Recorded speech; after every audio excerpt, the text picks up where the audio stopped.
नमस्कार बच्चों, Isha classes online education में आपका एक बार फिर से स्वागत है। देखिए बच्चों, 12th क्लास के अंदर हम लोग एक बुक बिल्कुल कंप्लीट कर चुके हैं जिसका नाम है पीयूष प्रवाह।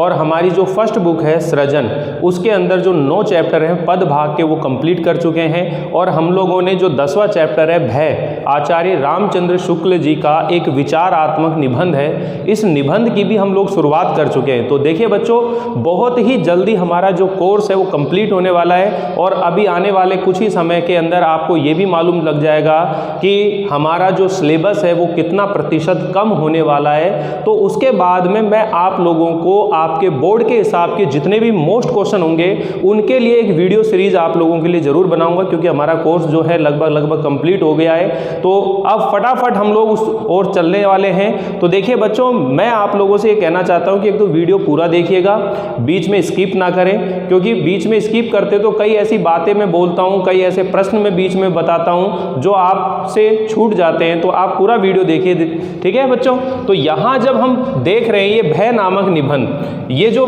इसके अंदर हम लोग किन की बात करेंगे, जो भय है, इस भय का स्वरूप क्या है, इनके ऊपर चर्चा हो रही है बच्चों। इसका कारण क्या है, ठीक है, और इसका परिणाम क्या होता है, इन चीजों के बारे में हम बात कर रहे हैं। साथ ही ध्यान दीजिए कि एक तो हम लोग भय की परिभाषा को याद कर रहे हैं, भय और आशंका में क्या अंतर है इसके बारे में बात करेंगे, ठीक है। और जो क्रोध होता है वह क्या होता है, और जो भीरुता है वह क्या होती है, और जो भय का स्वरूप है वो कितने रूपों में हमारे सामने आता है। हालांकि इन चीज़ों के बारे में हम लोगों ने पिछले वीडियो में भी चर्चा की थी, लेकिन आज मैं थोड़े से और बातें आप लोगों को बताना चाहता हूं। समझने की कोशिश कीजिए बच्चों वापिस से, क्योंकि इसकी जो शब्दावली है, जब आप चैप्टर पढ़ेंगे तो इसकी जो भाषा है थोड़ी सी क्लिष्ट है, कठिन है। तो जब आप याद करोगे तो आपको याद करने में प्रॉब्लम आएगी। तो इस वजह से आप इस वीडियो को ज़्यादा देखें और ज़्यादा समझने की कोशिश करें कि हम किसके बारे में बात कर रहे हैं। कि जो आचार्य रामचंद्र शुक्ल जी हैं, उन्होंने इस निबंध के अंदर मन के अंदर आने वाले जो विकार हैं, जिनको अपन मन के भाव बोलते हैं, उसमें भय नामक विकार के बारे में यहाँ चर्चा कर रहे हैं। और भय के साथ साथ ये भी बता रहे हैं कि आशंका भय में क्या अंतर है, क्रोध में और भय में क्या अंतर है, और जो भीरुता है वो कब हो जाता है, कायर व्यक्ति कैसे बन जाता है। तो इन चीजों के बारे में देखिए। भय का मतलब है कि किसी आपदा या विपत्ति की भावना या दुख, ठीक है, के कारण जो आवेगपूर्ण या स्तंभकारक विकार उत्पन्न होता है, उसे भय कहते हैं।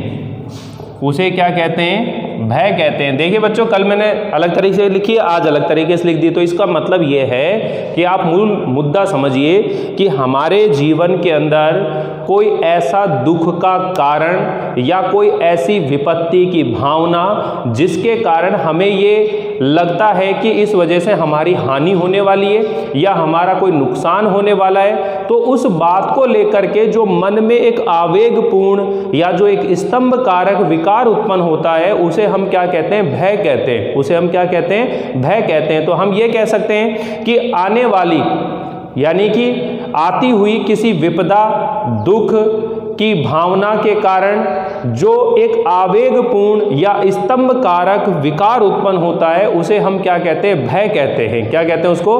भय कहते हैं। यानी कि भय किस कारण से होता है?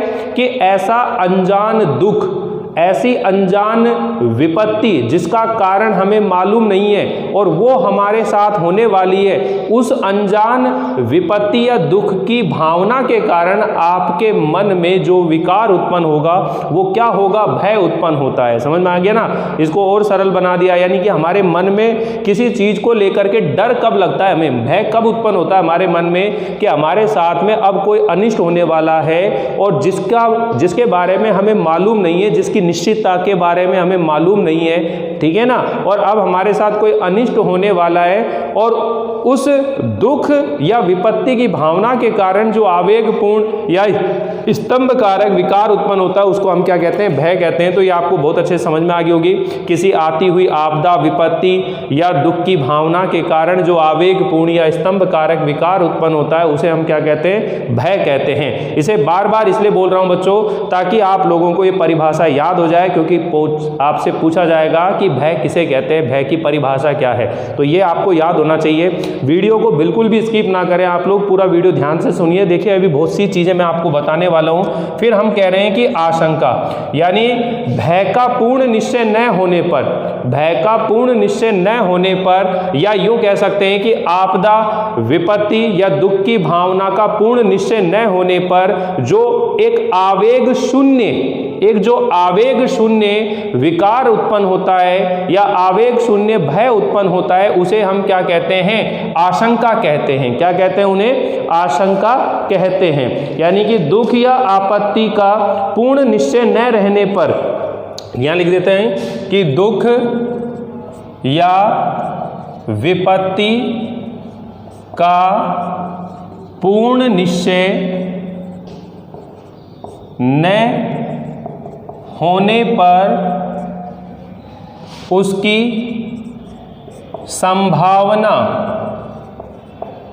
उसकी संभावना मात्र से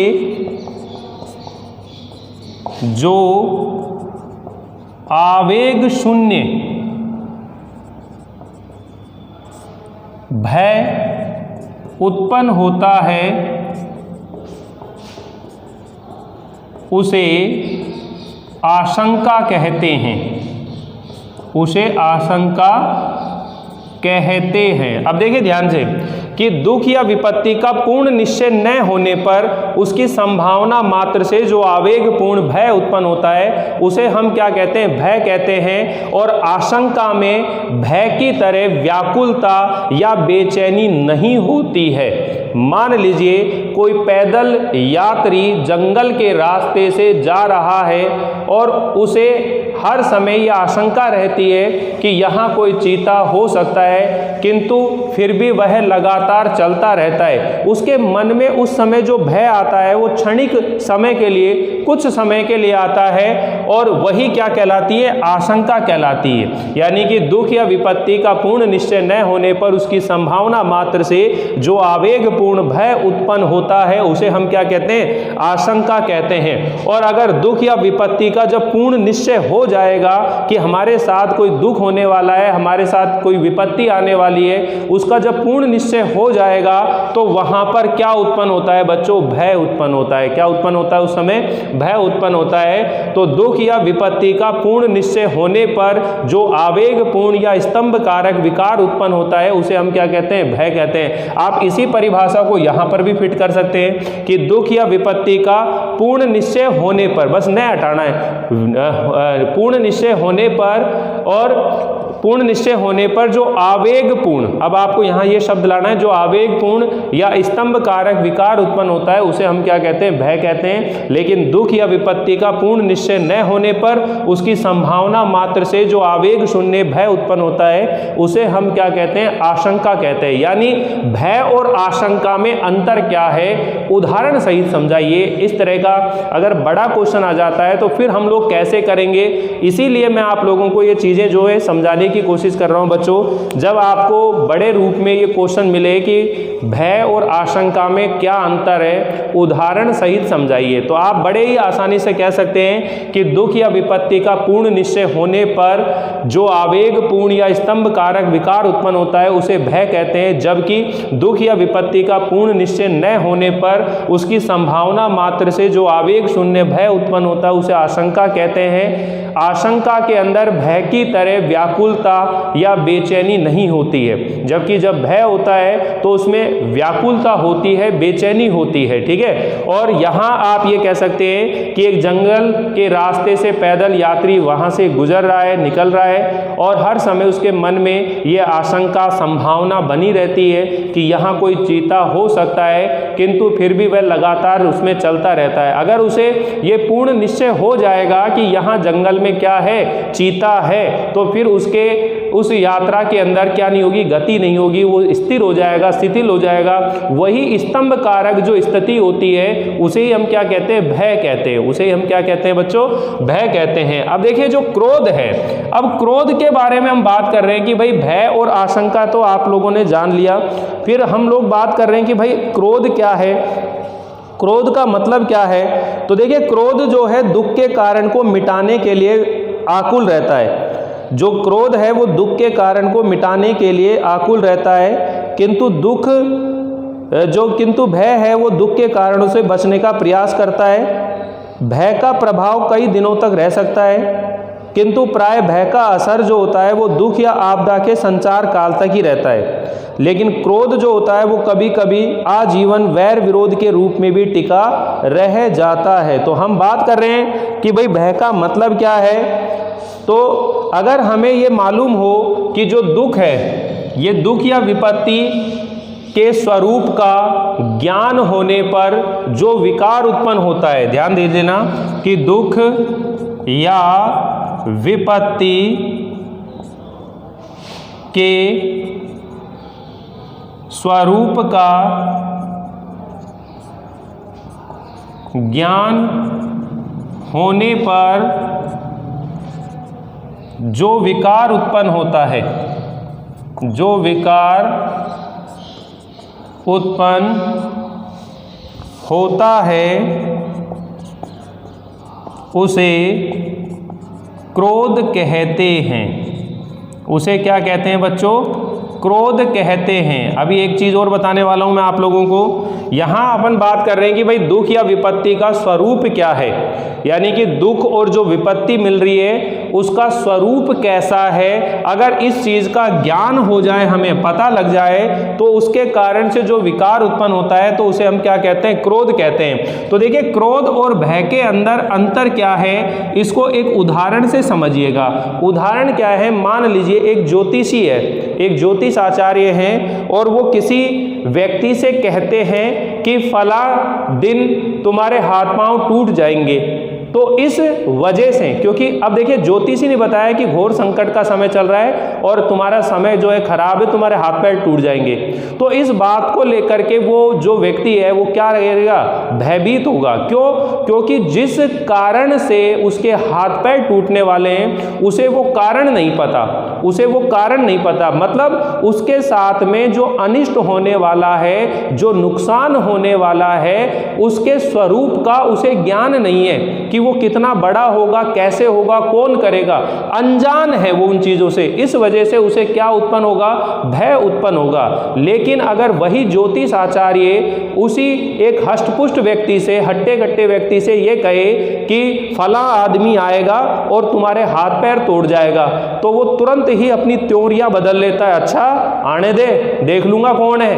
मतलब जब हमें पता है कि हमारा कोई नुकसान होने वाला है और हमारे ऊपर कोई विपत्ति आने वाली है, तो उस विपत्ति या दुख का जो स्वरूप है, अगर उसका ज्ञान हमें होता है तो उसके कारण से जो विकार उत्पन्न होगा बच्चों, वो क्या उत्पन्न होगा, क्रोध उत्पन्न होगा। क्या उत्पन्न होगा, क्रोध। लेकिन जब दुख या विपत्ति का जो स्वरूप है उसका ज्ञान नहीं होता है तो उसके कारण जो विकार उत्पन्न होगा वो क्या होगा, वो भय उत्पन्न होता है। समझ में आ गया ना, भय और क्रोध के अंदर क्या रहता है। तो ध्यान दीजिएगा कि जो भय है, जो क्रोध है, वो दुख के कारण पर अपना प्रभाव डालने की कोशिश करता रहता है, लेकिन भय जो होता है वो हमेशा उससे क्या होता रहता है, दूर होता रहता है। तो इसका मतलब ये समझिएगा कि जो क्रोध है, यानी कि जो भय होता है, वो भय कब तक रहता है, भय तो भय के संचार काल तक ही रहता है। यानी कि जिस विपत्ति या दुख की भावना के कारण से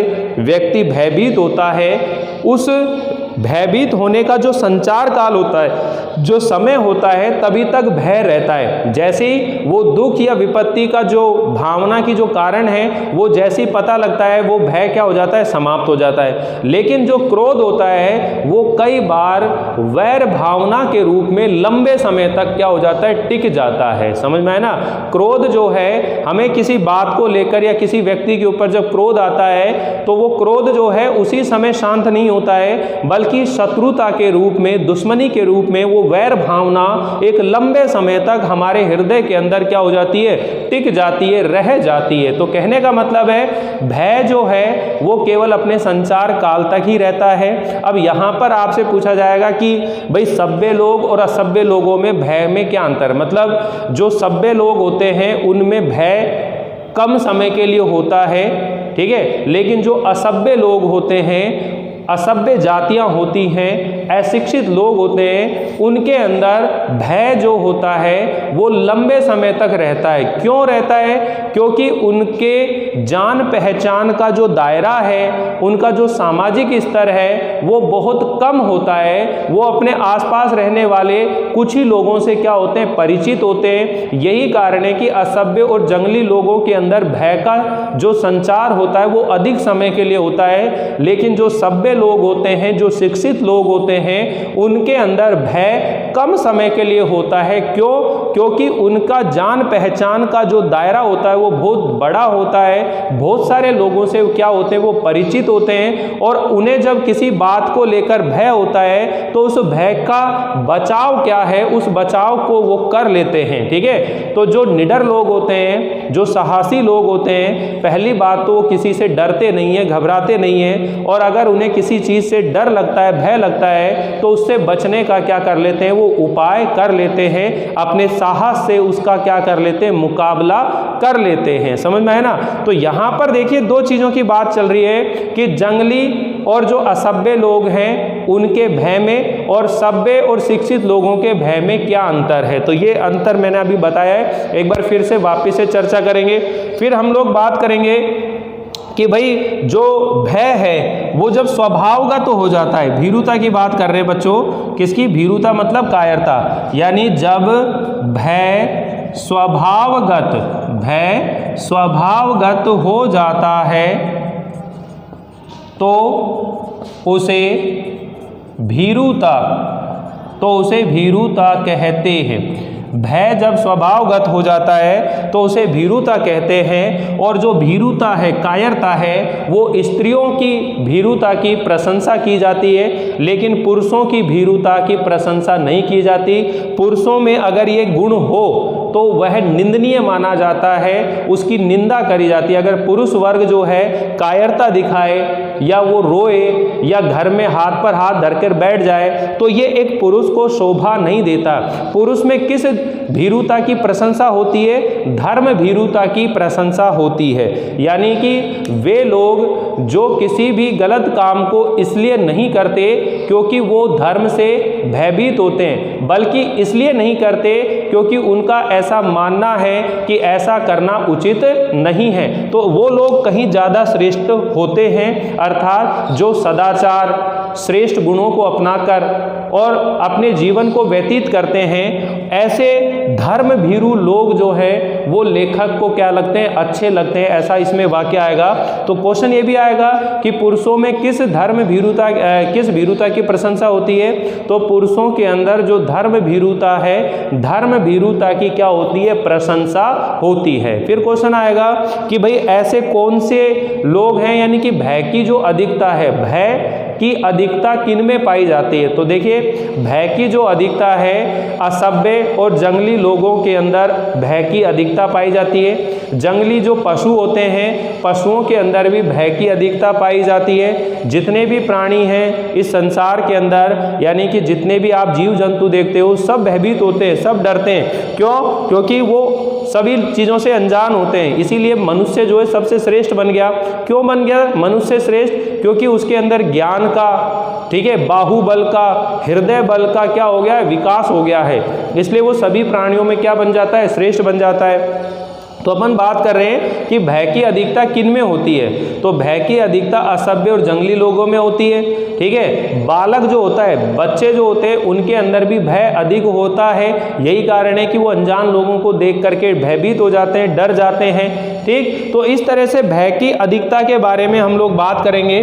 फिर देखिए, यहाँ ये सब चीज़ें पढ़ ली, उसके बाद में हम लोगों ने चर्चा करी थी भाई भय का जो स्वरूप है, ये यहाँ लिख देते हैं बच्चों, भय का स्वरूप, यानी भय का जो स्वरूप है वो कितने रूपों में हमारे सामने आता है, दो रूपों में आता है, एक साध्य और एक किस रूप में आता है बच्चों, असाध्य। यानी कि भय का जो स्वरूप है वो दो रूपों में हमारे सामने आता है, एक साध्य रूप में और एक असाध्य रूप में। जिस विषय का निवारण किसी प्रयत्न से संभव हो उसे भय का साध्य स्वरूप कहते हैं। यानी जिस विषय का निवारण, जिस विषय का निवारण प्रयत्न से संभव हो वह भय का साध्य स्वरूप, भय का साध्य स्वरूप होता है। ठीक है, और जिस विषय का निवारण, जिस विषय का निवारण प्रयत्न से संभव न हो, अर्थात असंभव हो, वह भय का क्या कहलाएगा, असाध्य स्वरूप कहलाएगा। तो आप ये कहेंगे कि भय का स्वरूप दो रूपों में हमारे सामने आता है, साध्य और असाध्य। साध्य का मतलब है जिस विषय का, जिस दुख या विपत्ति की जो विपत्ति है उसको हम निवारण, उसका निवारण अगर किसी प्रयत्न से कर सकें, संभव हो, तो भय का साध्य स्वरूप कहलाता है। और अगर हम जिस विषय का निवारण जो है किसी प्रयत्न से ना कर सकें तो वो भय का असाध्य स्वरूप होता है। इसमें दो मित्रों की वो जो है एक उदाहरण देते हैं कि दो मित्र जंगल में पहाड़ी किनारे जो है बैठे हुए नदी के किनारे, ठीक है, वहीं पर वो एक शेर की दहाड़ सुनाई देते हैं। उनमें एक मित्र जो है भाग करके पेड़ पर चढ़ने में सफल हो जाता है, किंतु दूसरा मित्र जो है पेड़ पर चढ़ने पर सफल नहीं हो पाता है क्योंकि वह पंगु होता है, अपंग होता है। यानी जिस मित्र ने उस भय से बचने के लिए जो प्रयास किया, उस प्रयास को करने में क्या हो गया, वो सफल हो गया और उस भय से अपने आप को बचा लिया, तो वो भय का क्या कहलाया, साध्य स्वरूप। लेकिन दूसरा जो मित्र है वो कोशिश करने पर भी पेड़ पर नहीं चढ़ पाया, तो मतलब वह उस भय का निवारण नहीं कर पाया, तो वो भय का क्या हो गया, असाध्य स्वरूप। यानी कि भय का जो साध्य या असाध्य स्वरूप है बच्चों, वो कई बार हमारी परिस्थितियों पर निर्भर होता है, कई बार हमारी परिस्थितियों पर निर्भर होता है कि हम निवारण करना चाहते हैं लेकिन कर नहीं पाते। लेकिन इससे भी बड़ी बात ये होती है कि जब हम कई बार अपने आप को मन से ही कमजोर मान लेते हैं और मन के अंदर ही जो एक तरह से भय जो होता है वो हमेशा स्वभावगत आ जाता है। हर चीज को देख करके हम भयभीत होना शुरू हो जाते हैं, छोटी छोटी चीजों से हम डरना शुरू हो जाते हैं, तो उस समय वो क्या बन जाती है, कायरता बन जाती है। क्या बन जाती है, कायरता बन जाती है। तो बच्चों ये जो चैप्टर है ये आपको बहुत बड़ी शिक्षा देने वाला है। अगर जीवन के अंदर कुछ भी करना चाहते हो तो तीन तरह की ताकत मनुष्य के शरीर में होती हैं, यानी कि बाहुबल, बुद्धि बल और हृदय बल। यानी कि आपको शरीर से मजबूत बनना चाहिए, बुद्धि से तेज बनना चाहिए और हृदय से कठोर बनना चाहिए। चाहे जीवन की कितनी भी कठिन परिस्थितियां क्यों ना आ जाए, चाहे कितना भी हमें संघर्ष क्यों ना करना पड़े, उन्हें किसी भी सूरत में डरना नहीं है। तो देखिए बच्चों, आज ये जो कोरोना काल चल रहा है, हमने किसने सोचा था कि हम सब इस तरह से घरों के अंदर बंद हो जाएंगे और इस तरह से आप लोगों को ये पढ़ाई करनी पड़ेगी, इस तरह से पढ़ाना पड़ेगा, ये किसी ने नहीं सोचा था। लेकिन अब देखिए, जो व्यक्ति समय के अनुसार अपने आप को बदल लेता है, परिवर्तित कर लेता है, वही विजेता होता है। तो हम लोगों ने इस समय के साथ में क्या करा है, संघर्ष कर रहे हैं, अपन इन परिस्थितियों से क्या कर रहे हैं, लड़ रहे हैं। हम भयभीत नहीं हो रहे कि यार हम ऑनलाइन कैसे पढ़ाएंगे, स्टूडेंट कैसे पढ़ेंगे, भयभीत नहीं हो रहे। हमने अपना जो स्किल है, अपनी जो कौशल है, अपनी जो बुद्धि है, उसका प्रयोग करके और बेस्ट करने की हम लोग क्या कर रहे हैं, कोशिश कर रहे हैं, ताकि हमारे जो स्टूडेंट हैं उनको पूरा लाभ मिलता रहे बच्चों। तो देखिए बच्चों, 3 चीज़ों के ऊपर हमेशा ध्यान रखना, बुद्धि बल, ठीक है, यहाँ लिख देता हूँ कौन कौन से बल होते हैं, बुद्धि बल, हृदय बल और बाहुबल।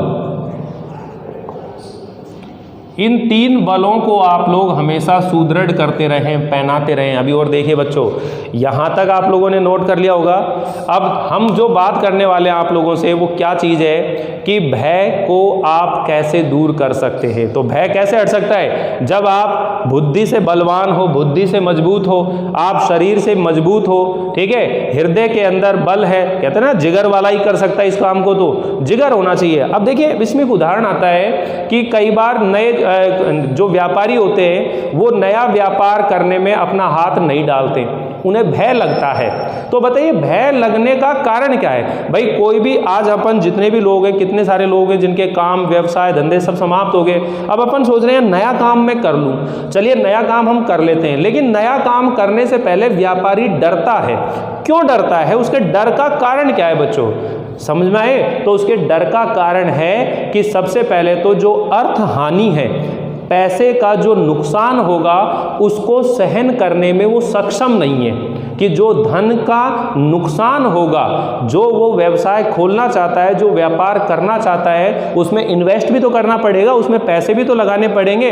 तो उसके लिए जो अर्थ हानि होगी, जो धन का नुकसान होगा, उसको सहने में सक्षम नहीं है। एक कारण तो ये है। लेकिन इससे भी बड़ा जो दूसरा कारण है, वो अगर आप समझ गए ना बच्चों, तो आप जिंदगी में कभी किसी व्यापार में असफल नहीं हो सकते। ये मेरा वादा है आप लोगों से। दूसरा जो कारण है वो है उसे अपने बुद्धि बल पर विश्वास नहीं है, उसे अपने व्यवसाय का जो कौशल है उसके ऊपर भरोसा नहीं है। वो जिस व्यवसाय को शुरू करना चाह रहा है उसकी नॉलेज के ऊपर उसे अपने ऊपर भरोसा नहीं होता है। इसी कारण से उसका जो व्यवसाय है वो सही ढंग से चल नहीं पाता है। समझ में आया ना बच्चों। तो कोई भी व्यापारी जो है नया व्यापार करने से पहले वो अर्थ हानि सहने में सक्षम नहीं है, इस बात का भय रहता है। साथ ही वो इस बात से भी भयभीत रहता है। क्यों? क्योंकि उसे अपने बुद्धि बल के ऊपर क्या नहीं होता है, भरोसा नहीं होता है। इसी तरह देखिए प्राचीन समय में शास्त्रार्थ होता था। शास्त्रार्थ होता था ना, किसी भी ग्रंथ को लेकर शास्त्रार्थ करते थे 2 पंडित। पंडित का मतलब यहाँ ब्राह्मण जाति से नहीं है, पंडित का मतलब है विद्वान व्यक्ति।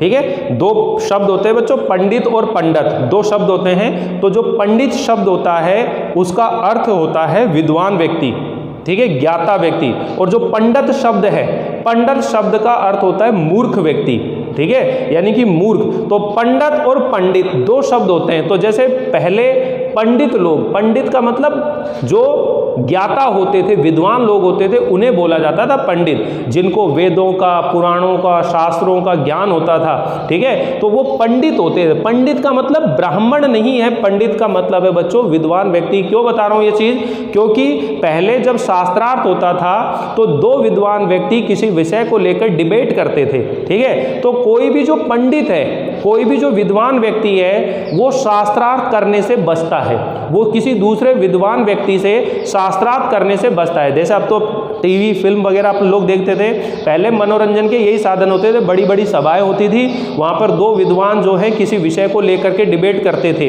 ठीक है, तो वो कहलाता था शास्त्रार्थ। क्या कहलाता था वो? शास्त्रार्थ कहलाता था। तो कोई पंडित शास्त्रार्थ करने से बचता है, उसका कारण क्या है?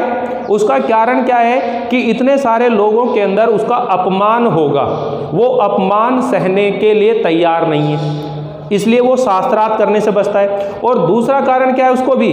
उसे भी अपनी बुद्धि बल पर विश्वास नहीं है, उसे भी अपने ज्ञान के ऊपर क्या नहीं है, भरोसा नहीं है। तो क्वेश्चन ये आएगा यहाँ पर, ये क्वेश्चन समझना बच्चों, क्वेश्चन बताने वाला हूँ मैं आप लोगों को कि जो व्यापारी है वो नया व्यापार करने से और पंडित शास्त्रार्थ करने से क्यों बचता है? तर्क सहित उत्तर दीजिए। ये क्वेश्चन आ गया कि कोई भी व्यापारी है वो नया व्यापार करने से पहले और जो पंडित है वो शास्त्रार्थ करने से क्यों बचता है, क्यों झिझकता है? तो आप ध्यान रखिएगा, बताएंगे कि व्यापारी किसी भी नए व्यापार को करने से पहले झिझकता है। इसका कारण है कि उसे अर्थ हानि यानी कि जो धन का नुकसान होगा उसको सहने के लिए वो सक्षम नहीं होता है। साथ ही उसे अपने व्यवसाय कौशल पर, अपने बुद्धि बल पर क्या नहीं होता है, भरोसा नहीं होता है। इसी तरह जो पंडित होता है वो भी शास्त्रार्थ करने से बचता है, क्योंकि उसे इतने सारे लोगों के बीच में जो अपमान सहन करना पड़ेगा वो अपमान को सहन नहीं करना चाहता। साथ ही उसे अपने बुद्धि के बल पर क्या नहीं होता है, भरोसा नहीं होता है, और यही कारण है कि वह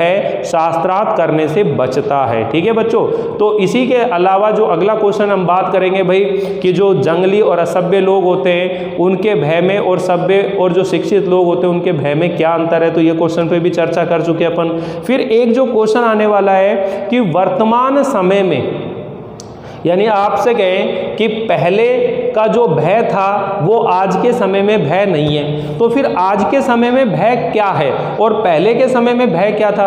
भाई पहले भय जो था भाई भूत प्रेतों का भय आज नहीं है। सब समझ गए हैं कि आज के समय में भूत प्रेत नहीं होते, तो भूत प्रेतों का भय नहीं है, जंगली जानवरों का भय नहीं है, ठीक है ना, जंगली पशुओं का भय नहीं है। आज जो भय है वो मनुष्य से भय है। हर समय उसे इस बात का भय बना रहता है कोई उसकी संपत्ति उससे छीन ना ले, उसका धन उससे लूट ना ले, ठीक है ना, या उसके ऊपर झूठा मुकदमा लगाकर उसके ऊपर आरोप लगा दे कोई, यानी कि झूठी गवाही दे दे। तो इस तरह का भय बना हुआ है आज के समय के अंदर। ठीक है, तो अपन कहेंगे कि आज के वर्तमान समय में जो भूत प्रेतों का भय नहीं रहा है, जंगली पशुओं का भी भय नहीं रहा है, लेकिन आज के समय में मनुष्य को भय बना हुआ है। उसे हर समय डर लगा रहता है कि कोई झूठे दस्तावेज प्रस्तुत करके उसकी जमीन जायदाद हड़प ना ले, उसके खेतों को उससे छीन ना ले, झूठी गवाही देकर उसे किसी आरोप में ना फंसा दे। इस चीज का उसे हमेशा भय बना रहता है। ठीक है बच्चों, तो इस तरह की जो बातें हैं ये हम लोग करते चलेंगे। फिर आता है कि भय का परिहार क्या है, यानी भय से आप कैसे बच सकते हैं। तो देखिए अभी मैं जो क्वेश्चन आंसर वाली सीरीज लेकर आ रहा हूं ना बच्चों, वो इसी पैटर्न पर लेके आने वाला हूं। मैं आपको एक एक बिंदु ऐसे कंठस्थ याद करा दूंगा। आप विश्वास करिए कि बुक का एक भी क्वेश्चन आपको रटना नहीं पड़ेगा। इतने शानदार तरीके से आप लोगों की तैयारी हो जाएगी। जैसे ही हमारा ये कोर्स एक बार कंप्लीट हो जाता है, अक्टूबर का महीना चल रहा है, अक्टूबर के अंदर अंदर हम लोग इस कोर्स को बिल्कुल फिनिश करेंगे फटाफट। इसीलिए मैं वीडियो बना रहा हूँ, डेली आप लोगों को वीडियो मिलेंगे। डेली आप लोग वीडियो देखते हुए चलें, अपने नोट्स बनाते हुए चलें। आपको PDF फॉर्म में भी नोट्स मिलते रहेंगे। अपने जैसे 9 चैप्टर लिखे थे उसी तरह 10, 11, 12, 13, 14, 15, 16, 17 चैप्टर है। 17 चैप्टर तक आपको मिलते रहेंगे। फिर पीयूष प्रवाह के भी नोट्स मिलेंगे आपको। और एक टॉपिक बच रहा है संवाद सेतु। उस संवाद सेतु के बारे में भी हम लोग बात करेंगे। तो देखिए यहाँ अभी हम लोग इतनी सारी चीजें समझ चुके हैं और मुझे उम्मीद है कि आपको ये पाठ समझ में आ रहा होगा। तो एक बार मैं आप लोगों के सामने ये जो पाठ परिचय है और जो लेखक का यानी कि परिचय है, उन दो चीजों को हम लोग जरूर रीडिंग करेंगे बच्चों। तो ये जो 10वां पाठ है भय, इसे आप निकाल लीजिए, अपनी पेन या पेंसिल अपने साथ रख लीजिए और जो भी बात मैं बता रहा हूं उसे सुनने की कोशिश कीजिए। लेखक का परिचय है आचार्य रामचंद्र शुक्ल जी का जन्म 1886 के अंदर हुआ है, उत्तर प्रदेश के अंदर हुआ है, बस्ती जिले के अंदर हुआ है। और अगोना गांव का नाम क्या है, अगोना। तो ये याद हो जाएगा। आचार्य रामचंद्र शुक्ल जी का जन्म उत्तर प्रदेश के बस्ती जिले के अगोना गांव में सन 1886 में हुआ है। उनका हिंदी साहित्य का इतिहास अत्यंत प्रामाणिक ग्रंथ है। हिंदी साहित्य का इतिहास नामक एक ग्रंथ रचना लिखी उन्होंने, वो बहुत ज़्यादा इतिहास का प्रामाणिक ग्रंथ है। इसके अलावा इन्होंने कौन कौन सी रचनाएं लिखी हैं? हिंदी शब्द सागर, भ्रमर गीत सार, जायसी ग्रंथावली, तुलसी साहित्य आदि विविध ग्रंथों का उन्होंने संपादन किया है। हिंदी की सैद्धांतिक समीक्षा के मानदंडों की स्थापना के संदर्भ में शुक्ल जी का अप्रतिम योगदान रहा है। वे मूलतः आलोचक और विचारक थे। मूल रूप में क्या थे? वो आलोचक थे और विचारक थे। 1904 ईस्वी से उनके निबंध सरस्वती और आनंद कादेमनी आदि प्रमुख पत्रिकाओं में छपते रहे हैं। प्रौढ़ निबंधों का जो संग्रह है वो चिंतामणि भाग 1 और 2 में प्रकाशित हुआ है। ये भी क्वेश्चन आएगा, अंडरलाइन कर लीजिए। उनके निबंधों का संग्रह जो है किस नाम से प्रकाशित है? चिंतामणि भाग 1 और 2। चिंतामणि भाग 1 और 2, ठीक है। चिंतामणि भाग 1 पर उन्हें मंगला प्रसाद पारितोषिक सम्मान मिल चुका है। उत्साह, करुणा, क्रोध, श्रद्धा, भक्ति, लज्जा और ग्लानि, लोभ और प्रीति, घृणा, भय आदि मनोविकारों संबंधी निबंधों में उनके मन और बुद्धि का अद्भुत सामंजस्य दिखाई देता है। इन निबंधों के माध्यम से शुक्ल जी ने लोक की यानी कि संसार की विभिन्न परिस्थितियों के आचार व्यवहार तथा अनेक संघर्षों के बीच पड़े हुए मन की व्याख्या की है। सुख व दुख की मूल प्रवृत्तियां ही जीवन को गतिशील बनाती हैं। यानी हमारे जीवन में कब सुख आता है, कब दुख आता है, कब क्रोध आता है, कब हम हंसते हैं, कब रोते हैं, मन के ये जो भाव हैं इन्हीं से हमारा जीवन जो है बच्चों गतिशील रहता है। लेकिन इन सभी भावों को हम अपने हृदय के अंदर समेटे हुए हैं और ये समय और परिस्थिति के अनुसार उद्दीप्त हो जाते हैं। ये हर मनुष्य के अंदर सारे भाव मिलते हैं। उनके सामने जैसी परिस्थितियां आती हैं, जैसा माहौल होता है, जो उनके सामने घटनाएं घटती हैं, उसके अनुसार ये जो भाव हैं ये क्या हो जाते हैं? उद्दीप्त हो जाते हैं। तो बच्चों उस समय आप लोगों को घबराने की जरूरत नहीं है। आपको ये मालूम होना चाहिए कि ये भाव जो होते हैं क्षणिक होते हैं, आते हैं, फिर इनका निधान हो जाता है, ठीक है, फिर मन शांत हो जाता है, फिर दोबारा कोई भाव जाग जाता है। ये निरंतर जीवन में क्रियाएं चलती रहेंगी। हर समय कोई ना कोई भाव आपके मन में जागता रहेगा। कभी आप किसी चीज़ को देखकर उत्साहित हो जाते हो, उत्साह जाग जाता है। कभी किसी चीज़ को देखकर क्रोध जाग जाता है, क्रोधित हो जाते हो। कभी किसी चीज़ को सुन करके डर जाते हो, भयभीत हो जाते हो, ठीक है। तो ये भाव हैं, ये जागते रहेंगे आपके मन में। देखिए पाठ का परिचय और पढ़ेंगे। भय नामक मनोविकार दुखात्मक संवर्ग का भाव है। यानी कि जब दुख होगा, दुख की स्थिति होगी, ठीक है, या हानि होने का कोई कारण होगा, उस समय जो विकार उत्पन्न होगा वो कौन सा होगा? भय। मनुष्य जीवन में प्राणी जगत की सत्ता में सुख और दुख मूल आधार है। यानी कि मनुष्य के जीवन में इस प्राणी जगत की सत्ता में, इस संसार के जितने भी प्राणी उनकी शक्ति में सुख और दुख जो है मूल आधार है, मूल प्रवृत्ति है। शुक्ल जी ने इस विचार प्रधान निबंध में, निबंध कौन सी शैली में लिखा गया है? ये एक विचार प्रधान निबंध, विचार प्रधान शैली है, में भय की अनुभूति को लोक व्यवहार की दृष्टि से बड़ी सूक्ष्मता से और विशदता से स्पष्ट किया है। जिस पर अपना वश न हो ऐसे कारण से, जिस पर अपना वश ना हो, जो हमारे बस की बात ना हो, जिस पर हमारा वश ना हो, ऐसे कारण से पहुँचने वाले भावी यानी भविष्य की अनिष्ट के निश्चय से जो दुख होता है वो भय कहलाता है। यानी कि ऐसा दुख, ऐसी विपत्ति की भावना जो हमारे बस की बात नहीं है, जिसकी निश्चितता का पता नहीं, वो क्या है? भय है। ये पहले ही समझा दिया आप लोगों को, ठीक है।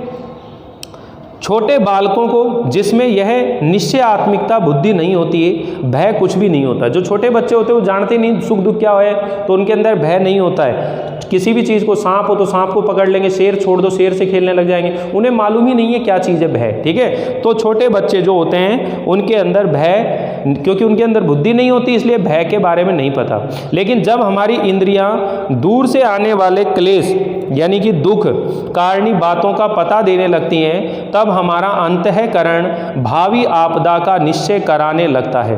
तब हमारा काम दुख मात्र से नहीं चल सकता, बल्कि भागने या बचने की प्रेरणा करने वाले भय से चल सकता है। इस प्रकार भाव या मनोविकार मानव जीवन के प्रेरक होते हैं।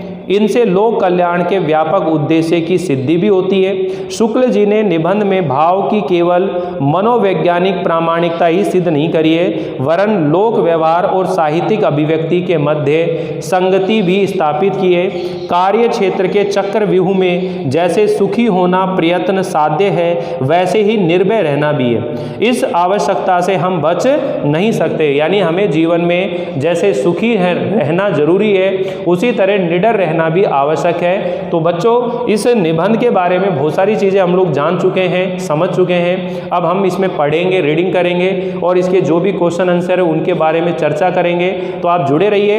एक वीडियो और बनेगा इस निबंध के ऊपर, 2 वीडियो बन चुके हैं, ये दूसरा है आज, ठीक है। इससे पहले वाला था, उसमें आचार्य रामचंद्र शुक्ल जी के परिचय के बारे में हम लोगों ने जानकारी प्राप्त करी थी। अगर आप लोगों ने वो वीडियो नहीं देख रखा है तो वीडियो जरूर देख लीजिए। और आप लोगों को मेरे द्वारा पढ़ाई हुई ये जो क्लास है वो कैसी लगती है मुझे कमेंट करके जरूर बताइएगा बच्चों, ताकि मुझे भी थोड़ा उत्साह मिले, ठीक है, प्रोत्साहन मिले कि मेरे इतने सारे स्टूडेंट जो हैं मुझे देख रहे हैं, मुझे लाइक कर रहे हैं। तो बच्चों जुड़े रहिए एक पूरे विश्वास के साथ। इस वर्ष 10th और 12th की बोर्ड क्लास की जो क्लासें हैं उनके लिए स्पेशल मोस्ट क्वेश्चन मैं आप लोगों के लिए शुरू करूंगा। तो आप जुड़े रहें, बने रहें। मिलते हैं अगली बार इस चैप्टर को कंप्लीट करते हुए। तब तक के लिए थैंक यू।